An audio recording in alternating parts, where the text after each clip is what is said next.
of this corona infection, we are facing a global health crisis, unlocking the 75 years history of United Nations.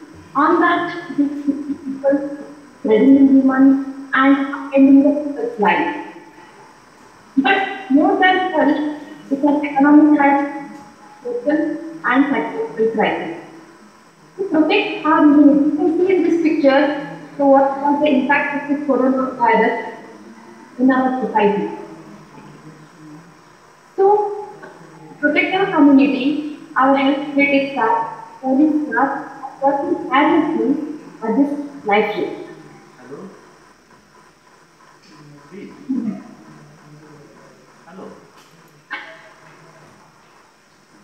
Hello? Though the human being was the last creature on this earth, but due to his extraordinary skills at memory, intelligence, creativity, stood out amongst the nature organism, stood out the nature creature on this earth. And he was very successful in dominating this earth. So today the advancement in science and technology has brought the world in human space and globalization brought the entire world closer and even made us such a tremendous advance that it turned this small planet into a sci-fi world.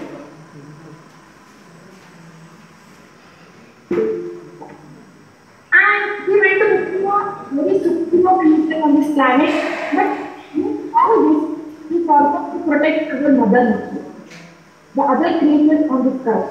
We have successfully sacrificed herself to fulfill these demands. So just a given thought that how no one can bear any thought force beyond this limit. We humans torture our nature to such an extent that today itself the nature has stood against us in the form of a small tiny virus, that is coronavirus. So this is small tiny virus is invisible and it is nowhere on earth to slay the entire world too. As I already Vikaraj said to explain this in very well about virus, yes, according to the analysis, the death in India is pretty low. When you see this graph, other like countries like UK, Italy, and US and China have more death rate compared to India. In India, even though the infection rate is more, but it is very less. So when we question ourselves, why death rate is very less in India? So there are four answers we can get. Is it the virulence of the virus? The virulence is the strength of the mutant study of the virus which can lead to disease. Okay. And is it decrease in the India because of the mutation as threshold? Because numerous varieties of virus already are there. Like the most prominent is A2 type, whereas in the war it was O type. Okay. Then if not, is it immunity of the Indians which have a capacity to fight against this virus, or it may be early awareness of infants to follow the safety precautions to avoid the spread of the virus, or it is the consequences of our tradition, it is food and our living style tradition, what we follow since many years. So before explaining to going for the main answering to all these questions, I would like to explain how the infection of corona already people know about it. But we are going to brief about this infection, signs and symptoms of this virus. You all know that this virus was identified in Wuhan, in December 2019. Notice that it is spread by the bat and eating the uncooked meat, not cooked or the uncooked meat, from the animals and animals to the human being. So within a short span, it has become a pandemic that is covered entire world. By the time the entire world was covered by this virus and made the human to kneel down. So when you calculate, when you bring the virus, it is the entire world which is infected with hardly 1 gram. It is hardly 1 gram which makes the person to live down. So the virus mainly spreads for the droplets.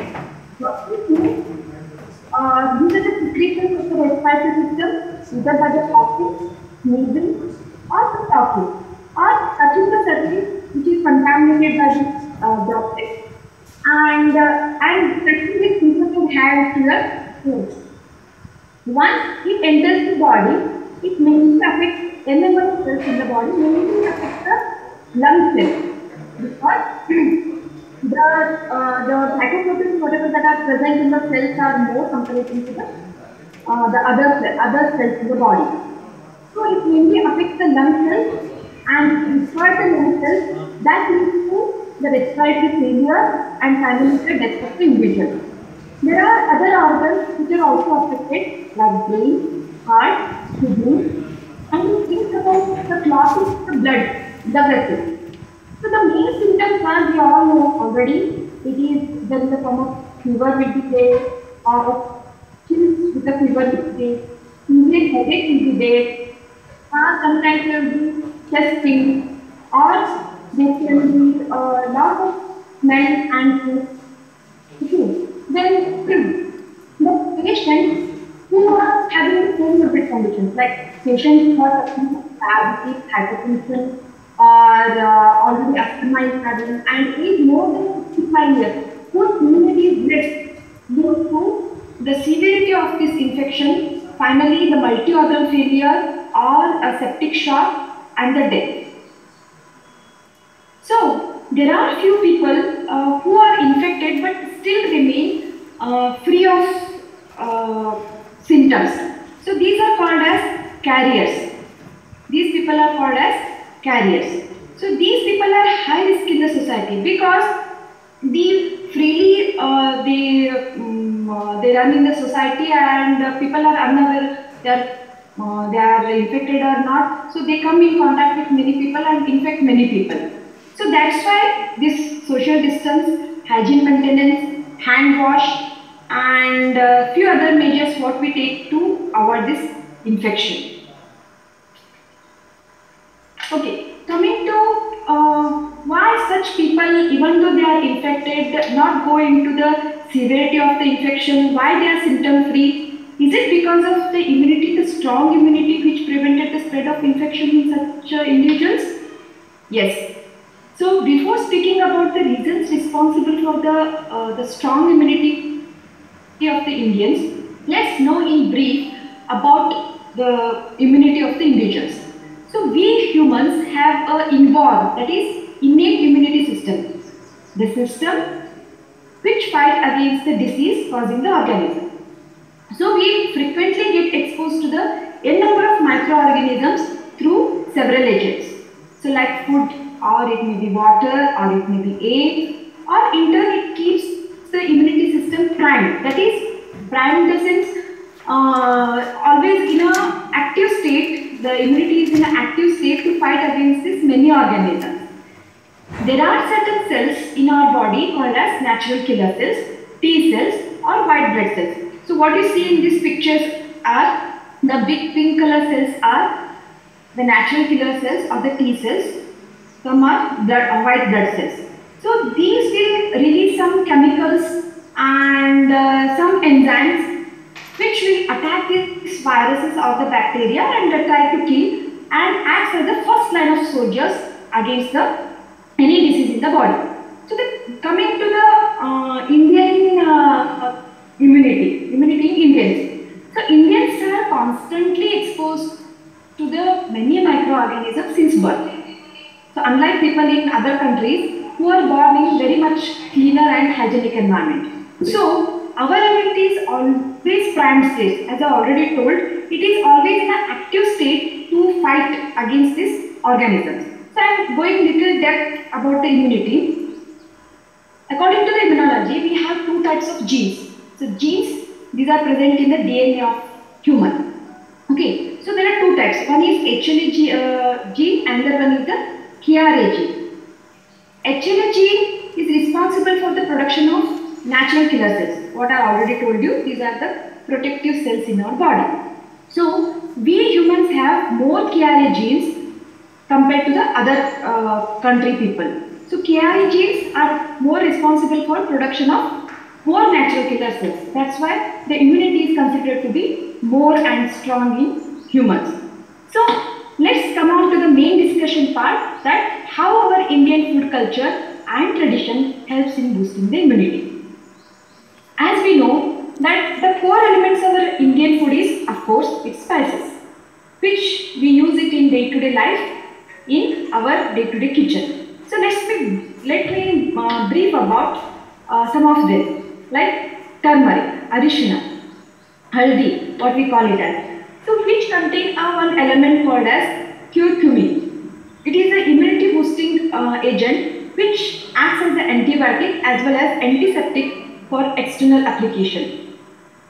I remember my grannies and all, whenever we used to get hurt, they immediately used to make a paste of this haldi and used to apply wherever we used to get abrasions or hurt. So we can use it in the form of a powder, we can use it in along with the milk, and in kitchen the day to day it is prepared with the other foods. Okay. The next is the tulsi.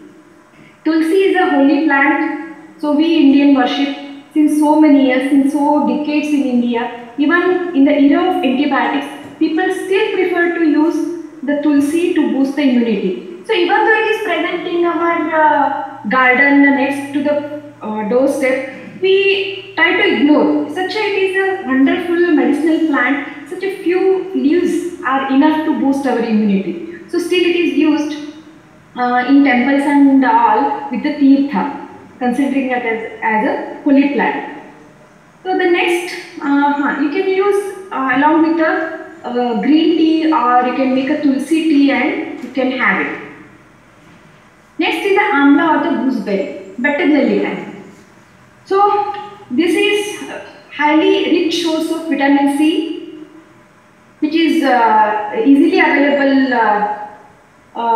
in our market, especially during Diwali season. We get more of such kind of fruit, so you can preserve it for years together in your fridge, form of this syrup and all. So you can use the juice of this, which is again highly rich vitamin C, which has got a powerful antioxidant action, and it protect against the damage to the cell by oxidative stress. So the Chyawanprash, what we Indian people use, which is prepared with other Indian herbs like ashwagandha, pitali. So these Chyawanprash can also use for our immunity boosting. So the next is the garlic. It is also rich source of, has a capacity of anti-inflammatory action. Okay. The next one is vitamin D. Vitamin D is rich in our milk and milk products you can have. In addition to that, there are other numerous spices in your food items like cinnamon, cumin, corianders are there, resins are there. So I request to use jaggery instead of the direct sugars.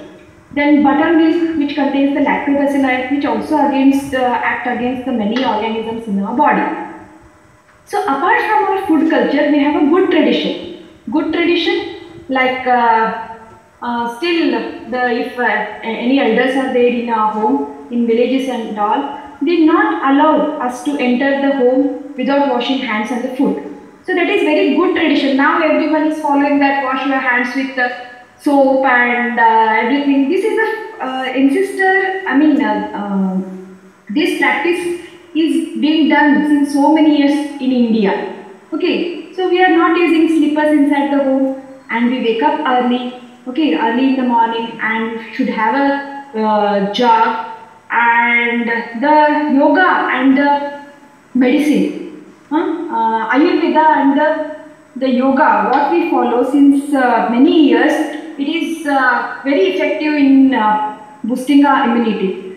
We know that International Yoga Day is celebrated throughout the world. They are following our cultures, so we are forgetting it.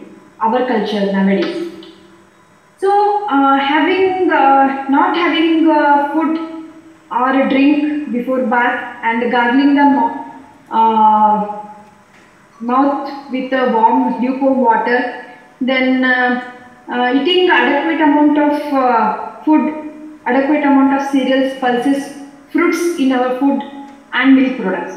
So along with that, we should have a very proper sleep of 8 hours and proper hydration, because our body is made up of 90% of water only. So hydrate your body by drinking more and more water. Okay. Then we should have a long ongoing tradition of Ayurveda, which indeed is the cherry on a cake, like using many herbs. So practice of yoga is like breathing some exercises like pranayama and all we do. That is fitness for the body, and also your lungs will be also become strong by doing pranayama and all. And it also helps in improving your immunity. Then we should use vitamin rich C fruits and all in our daily food. So we notice that whenever we are mentally or emotionally disturbed, indirectly it affects to our health and our body. So fit body, fit mind is equally important to boost our immunity. So you have to avoid some practices which disturbs our immunity, like imbalanced diet, like more of eating junk foods or excessive intake of sugars or excessive intake of alcohol. Then no to obesity. Try to fit yourself by doing regular exercises and all. Irregular sleeps and disturbed sleep. Then try to avoid a stress level by doing the meditations. Then dehydration, that is avoid dehydration by hydrate yourself regularly by drinking more and more water. So what is take home message? Apart from this, so as what we are following is social distancing, using of mask, and keeping yourself clean by washing hands, and because still now as sir told, the antibiotics or any vaccine is not yet developed. Still it is in the process. Still it is in the fourth stage. So it till time it is there to come out with the effective vaccine. So till then we have to take care of ourselves. We have to take care of our community. We should be aware of ourselves, and we should help our family and ourselves. So prevention is better than cure. So with all these words, I would like to conclude this talk. Thank you. Thank you one and all. Thank you, madam. Dr. Hello? Dr. Sakshi Ravikant Patil, madam. You have given. Sir, thank you everyone for giving me this opportunity to explain few words on this immunity boosting. So, thanks, sir. Thank you, madam. Dr. Sakshi Ravikant Patil, Consultant Director, Super Speciality Hospital, Miraj.